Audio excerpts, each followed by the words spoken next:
Hey y'all, it's me, Lynn Daniel, coming to you today. It is Thursday, August 7th, 2014. And I wasn't going to film today, but I'm home and I feel like I want to film. One new email. Thank you. And don't interrupt again. Yeah, so I'm filming. It's back to school season. Monday is back to school for me.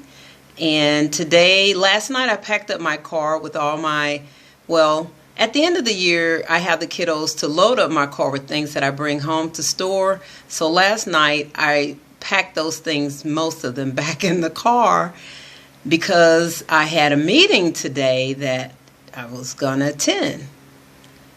Woke up this morning, it was raining. I was like, okay, I'm going to go outside and see how the weather goes. So I did like a stop. I said I would make some stops to try out the weather. So I did stop A. It was still raining. It was raining a bit. So I said, okay, let me make stop B and C. So it started getting really heavy rain at going to stop B.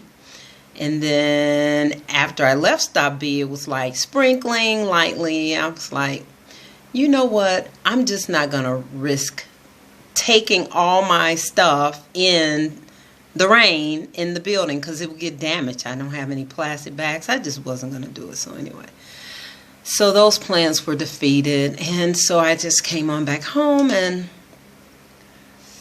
I don't know. So I just wanted to film, and I guess I'll talk about back to school since that's what my thoughts are. And I watched a video yesterday on Facebook, or maybe it was early this morning, about this little 2-year-old who could read. His parents had taught him letter recognition, the sounds, the names of the letters, the sounds that the letter make, and he was reading.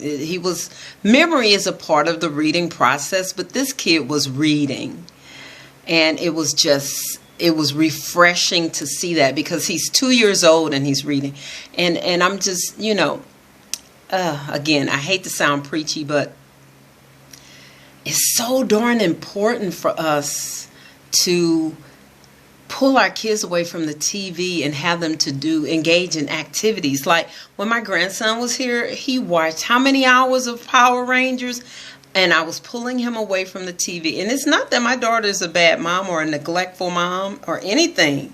She's a fabulous mom. She really is.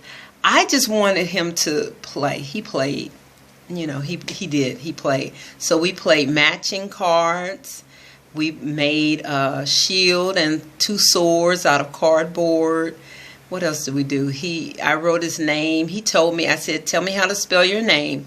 So he told me how to spell his name, and I wrote it in a big marker on his shield, and then he drew designs on there. So I guess what I'm saying is back to school, even if your child is middle school age, 7th grade, 8th grade, 6th graders, I think their parents still are quite hands-on, but 7th and 8th grade kids still need their parents' involvement. It may look a little different, but they need that parental plug-in with the teacher. So just parents, if you have older children, older students, high school, even high school age, just stay plugged in. Get to know their teachers, let their teachers know you and your expectations of them, because I have so many kids who come to school needing love. They need to know that you love and care for them. And some kids, some of the students, it's hard. They need your love and they want it. They crave it because they're craving your attention, and they do things to get negative attention often. But they are shielded. They have trust concerns, like I got trust concerns. They have, it takes a hard, long process to break through their shield. So, and I mean, I don't blame them, because nowadays you better have a shield or something up, because just the times we live in. But, so yeah, parents, even with older kids, stay plugged in. I don't know, I look back on when my girls were in middle school, and I think about the things that like the things I try to give myself credit for the things that I did do, and I try to do a lot with them. So when they were involved in activities, we were there.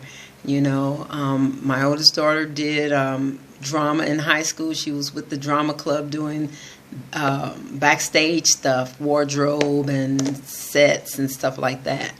And you know, we just tried to be there. My youngest daughter plays viola. She played in the orchestra, and you know, we supported her. So yeah, parents, just call the teacher and let them get to know you and your expectation. And it's so hard. I know it's hard not to really tell your kids how you feel about something, but also let them know that you support the teacher, and that if a child tells one side of a story, just know that they're going to tell their side that makes them look like the star. So yeah, there's so much in my thinking about back to school. You know, I look forward to seeing the students that I will be working with this year. I look forward. I have plans for the second semester that I'm very excited about. I can't share those with you yet,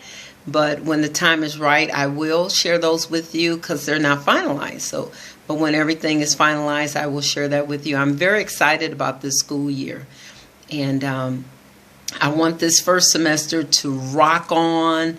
I really look forward to making connections with my students and trying some different activities that will break the ice and get them set on, you know, that process and path of learning. And yeah, meeting parents and stuff like that. So that's this video. I know it's nothing controversial. Just stay plugged in, parents. Sign letters, and let's see, how else can you be plugged in? Email or phone the teacher and introduce yourself, or attend the open house. You could send a letter or anything. You know, if you're not physically able to be present, just do what you can to be present, to let the teachers know what you expect of your child and the support that you're providing, and the support that you expect from them, as from the teachers as well, and stuff like that. All right, I guess that's it. Y'all be blessed. See you whenever I make another video.